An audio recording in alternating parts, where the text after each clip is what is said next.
Right. Evolution of field guides to British spiders. This isn't just me, Jeff and Helen, co-authors of the Britain Spiders Field Guide, also assisted and contributed to this. So just to acknowledge their help.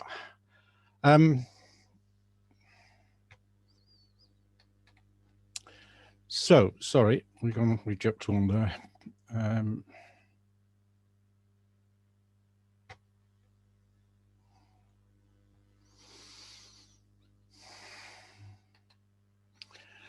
So the Oxford English Dictionary give a definition of a field guide as we can see there, a book for the identification of animals, birds, flowers, or other things in their natural environment. And I think those last four words are particularly important in thinking about how what we call a field guide, in a sense.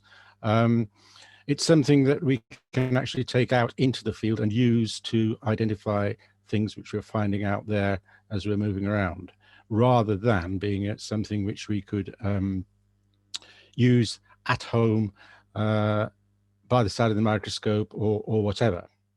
In America, the definition is slight, well, can be slightly different.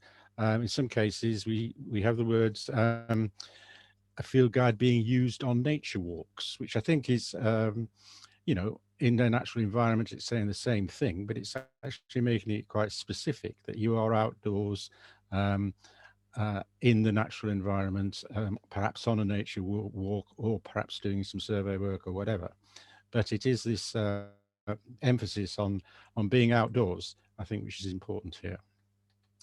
So the first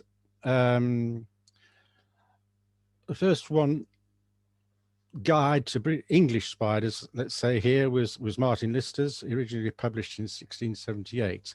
This that you can see on the screen there is the 1992 edition published by Harley Books, which was a sort of a facsimile of the original one, and the facsimile, well, the original one had black and white illustrations, as we can see there, from Lister's Tractatus de Araneis, showing species in titulus 1 to 37, if I'm right with my Roman numerals. So those 5 species he drew, and below that we have Mike Roberts's versions, color interpretations of those same species. So they're recognizable. They're only in black and white, but I think even so, we can see from the top row there are some features which are recognizable and would help us to identify those spiders. So that was the first book specifically written about English spiders. We then move on to, obviously, John Blackwell, History of Spiders of Great Britain, 1861 to 64, a much more comprehensive attempt to illustrate the British spider fauna, but in no way could we consider it to be a field guide. Its very weight of 6 kilograms made it totally impractical to use in the field, and those people who have copies will understand the size of it. One wouldn't want to take it into the field anyway because of the value of the book, but even so, the size of it just wouldn't make it practical at all to be using outdoors. However, the plates there show spiders in their natural conditions in many cases, and also detailed illustrations of palps and eye patterns and so on and so forth. But these useful diagnostic features when viewed with a hand lens, perhaps. And then we move on from Blackwell to Staveley, or Staveley, however we want to pronounce it. We've mentioned and heard a lot about Eliza today, but one could actually say that it was a first attempt at a field guide. Blackwell, certainly, you couldn't actually take that in your pocket. You could take British spiders in your pocket, and as we can see, not only are there some excellent color illustrations, but there's also information about eye patterns. And this is something, again, which one could appreciate in the field with a lens, hopefully a fairly strong hand lens. And it's the first stage, really, in identifying families by, or one way at least, of identifying families is by looking at the eye patterns and the arrangement and the number of eyes. And certainly I feel, and later on we'll see that this has been developed, to using this particular feature, one could, out in the field, if one was able to see the eyes, be able to sort of have a fairly good assessment of what family the spider you had in your pot belonged to, simply by just looking at the eye arrangement. It was published only a few years after Blackwell, and the color plates, there are 14 color plates, so illustrating about 90 or so different species. So again, matching the eye patterns with those color illustrations would have taken you some way to being able to identify a spider to family, and perhaps even further in the field itself. In March 1928, the Natural History Museum produced a series of postcards. Not field guides as such, but there were some good, accurate illustrations. But the point here that I'd like to stress is it wasn't just the spiders that we were looking at in these postcards, but also evidence of them, i.e. their webs or their egg sacs out in the field. So to a certain extent, again, it's highlighting the fact that we don't actually need to see a spider sometimes to be able to identify it. We've got a garden spider there, obviously. Things like a water spider. They're not easy to find, and one will probably find the egg sac underwater or the web underwater before you see the spider.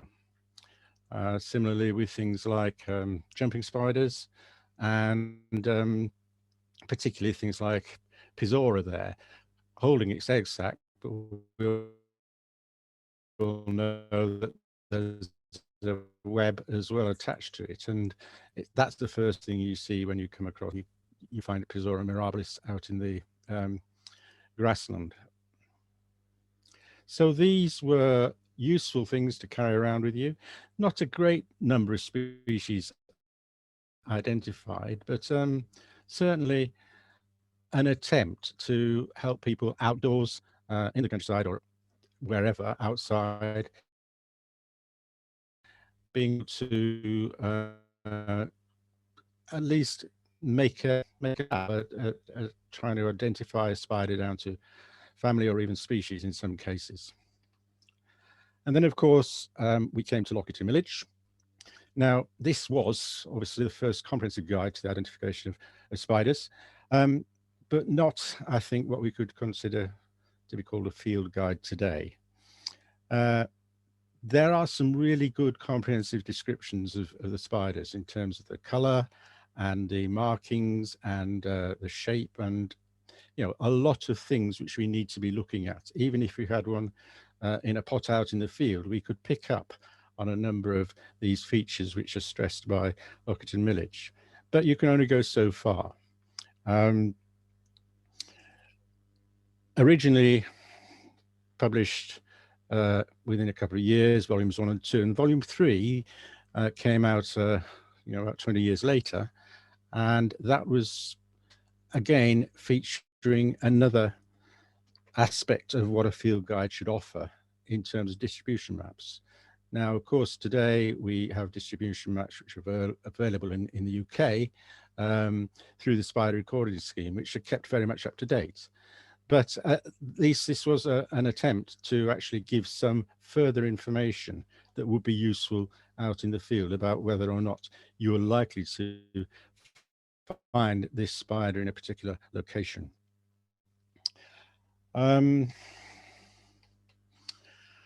And then we had the first photographic guide, Dick Jones, in 1983. And this really revolutionized work out in the field, because you then had color photographs with some descriptions, um, not only of British, but North European spiders, and including some of the linyphids, but not all of them by any means, and a section on harvestmen. So it was a good comprehensive guide about the things you were likely to come across.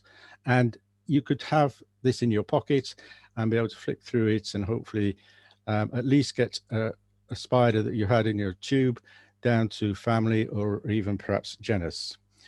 There are descriptions and descriptive accounts for most British species, but not all.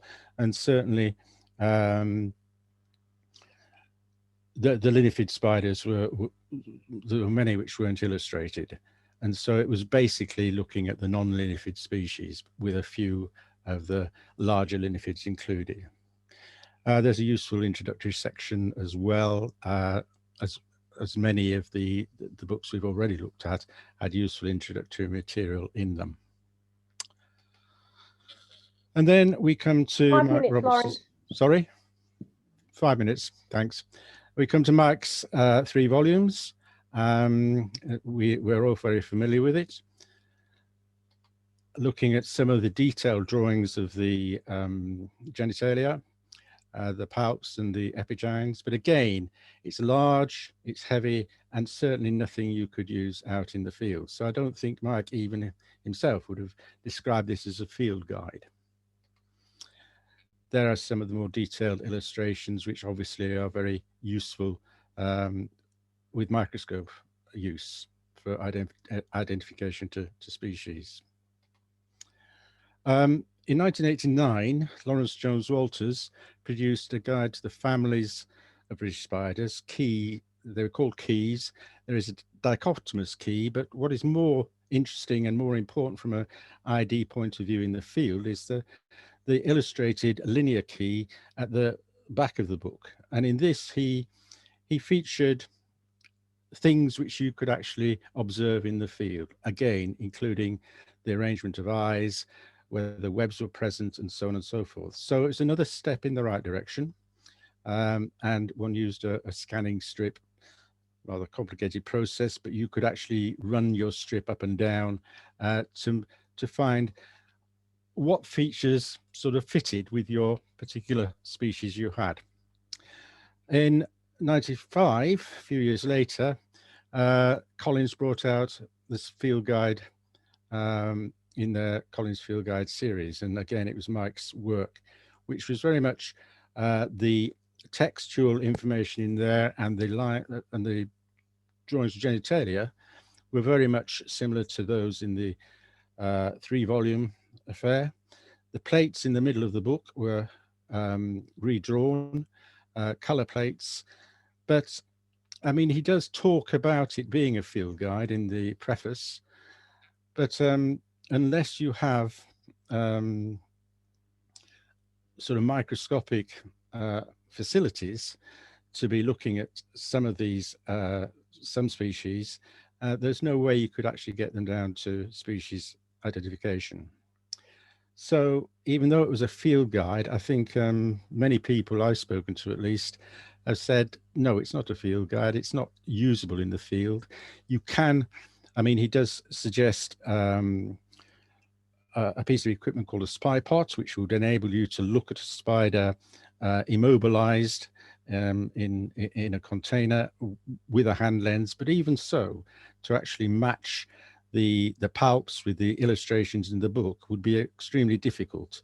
You can't move it around like you could. You can't move the specimen around like you could under a microscope.